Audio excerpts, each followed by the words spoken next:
Autism എന്ന വികസന വെല്ലുവിളിയെ സംഗീതത്തിന്റെ താളത്തിൽ അതിജീവിച്ച് ജീവിതത്തിലേക്ക് ആത്മവിശ്വാസത്തോടെ നടന്നു കയറുകയാണ് മുംബൈയിലെ 14-കാരൻ സ്വരൂപ്. പിതാവിന്റെ അകാല വിയോഗവും സമൂഹത്തിന്റെ അവഗണനയും തളർത്താതിരുന്ന ഈ ബാലപ്രതിഭയുടെ ജീവിതയാത്ര സ്നേഹവും കരുതലും നൽകിയ ഒരു അമ്മയുടെ പോരാട്ടത്തിന്റെ കൂടി കഥയാണ്.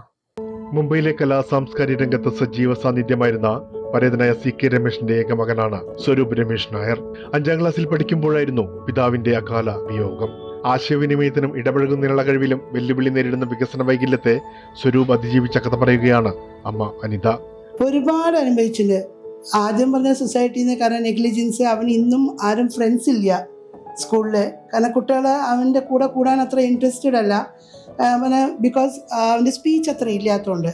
പിന്നെ ഒരു കാലത്ത് സ്കൂളിലുള്ള സമയത്ത് കുറേ പാരൻസ് എഴുതി കൊടുത്ത ഒരു നോട്ടും കൂടി ഉണ്ടായിരുന്നു, അവനെ ഈ സ്കൂളിൽ നിന്ന് പുറത്താക്കിയിട്ട്, അതായത് ഇപ്പോൾ നൗ ഈ studying in model English school, അപ്പോൾ ഈ സ്കൂളിൽ നിന്ന് പുറത്താക്കിയിട്ട് he should be put in a special school because he don't deserve to be here. But ഞാൻ അതിനെ ഒരു ചാലഞ്ചിങ് വേയിൽ എടുത്തിട്ടാണ് ഞാൻ അവനെ മുന്നോട്ട് കൊണ്ടുപോയത്. Now he is equal to any other child who is studying with him.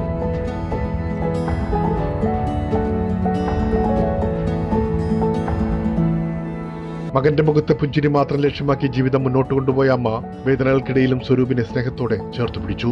സ്കൂളിൽ പോലും നേരിട്ട അവഗണനകൾ അമ്മ മനസ്സിനെ തളർത്തിയെങ്കിലും മകനെ സമൂഹത്തിന്റെ മുഖ്യധാരയിലേക്ക് കൈപിടിച്ചുയർത്തണമെന്ന ഉറച്ച തീരുമാനമാണ് അനിതയെ മുന്നോട്ട് നയിച്ചത്. സൈക്കോളജിസ്റ്റിന്റെ അടുത്തും സ്പീച്ച് തെറാപ്പിസ്റ്റിന്റെ അടുത്ത് കൊണ്ടുപോയാലും the main part is to be played by the parents. പാരൻസിനെക്കാട്ടും എക്സലന്റ് കൗൺസിലേഴ്സ് ഈ ലോകത്ത് അവനവന്റെ മക്കൾക്ക് ആരുമില്ല. പാട്ടുകളോടുള്ള സ്വരൂപിന്റെ താല്പര്യം മനസ്സിലാക്കിയ അമ്മ അതിനെ പ്രോത്സാഹിപ്പിച്ചു. കേട്ടുപിടിച്ച ഗാനങ്ങൾ കരോക്കയുടെ സഹായത്തോടെ ആലപിക്കുന്നത് ഇന്ന് സ്വരൂപിന്റെ പ്രിയപ്പെട്ട ഹോബിയാണ്.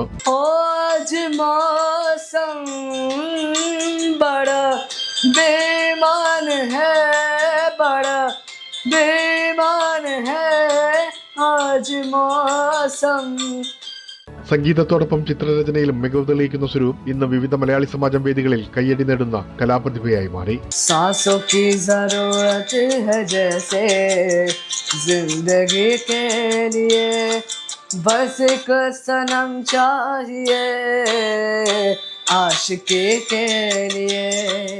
മകന്റെ ഓരോ നേട്ടവും കാണുമ്പോൾ അനിതയുടെ കണ്ണുകളിൽ നിറയുന്നത് തോൽക്കാൻ മനസ്സില്ലാത്തൊരമ്മയുടെ സന്തോഷ കണ്ണീരാണ്. ഇന്ന് എൻ്റെ മോൻ എവിടെ എത്തില്ല എന്ന് പറഞ്ഞ കുറേ ആൾക്കാരുണ്ട്. പക്ഷെ അവർക്ക് ഞാൻ അത് കാണിച്ചു കൊടുത്തു.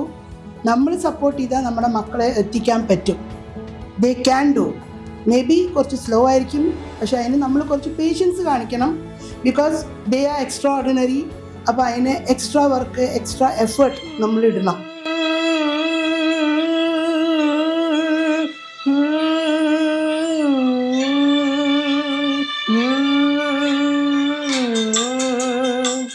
അമിതാഭ് ബച്ചൻ അവതരിപ്പിക്കുന്ന കോൻ ബനേഗ കരോഡ്പതിയാണ് സ്വരൂപിന്റെ ഇഷ്ടപ്പെട്ട ടെലിവിഷൻ പരിപാടി.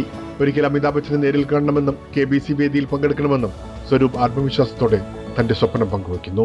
अमिताभ बच्चन से मिलना है आज मौसम बड़ा बेईमान है, बड़ा बेईमान है आज मौसम. പാട്ടുകളുടെ താളത്തിൽ ജീവിതത്തെ തിരിച്ചുപിടിക്കുന്ന സ്വരൂപിന്റെ യാത്ര പറയുന്നത് ഒരു വലിയ സന്ദേശമാണ്. ഓട്ടിസം ഒരു രോഗമല്ല, മറിച്ച് മനസ്സിലാക്കലും സ്നേഹവും പിന്തുണയും ആവശ്യമായ ഒരു അവസ്ഥയാണ്. ശരിയായ പരിഗണനയും കരുതലും ലഭിച്ചാൽ അവർക്ക് സമൂഹത്തിന്റെ മുഖ്യധാരയിലേക്ക് ആത്മവിശ്വാസത്തോടെ മുന്നോട്ട് വരാൻ കഴിയുമെന്ന് ഈ അമ്മയും മകനും ജീവിതം കൊണ്ട് തെളിയിക്കുകയാണ്. ഒരു ആഗ്രഹം മെയിൻ പറഞ്ഞാൽ ഒരു സ്വന്തം വീട്. It is my dream that I should make A house for him. പിന്നെ അവനൊരു ലൈഫ് കൊടുക്കുക, ഒരു ചെറിയ ജോലി ഉണ്ടാക്കി കൊടുക്കണം, അതിനുള്ള കേപ്പബിലിറ്റി അവനുണ്ടാക്കി കൊടുക്കണം. आज मौसम बड़ा बेईमान है, बड़ा बेईमान है आज मौसम. ഇടവേളയ്ക്ക് ശേഷം കാണാം കൂടുതൽ വാർത്തകളും വിശേഷം. नारायण गुरु स्वामी जी के नाम से है, जो महान समाज सुधारक संत नारायण गुरु जी जो है, हमारे सभी महाराष्ट्र में बहुत जगह पे आप के लोग हैं.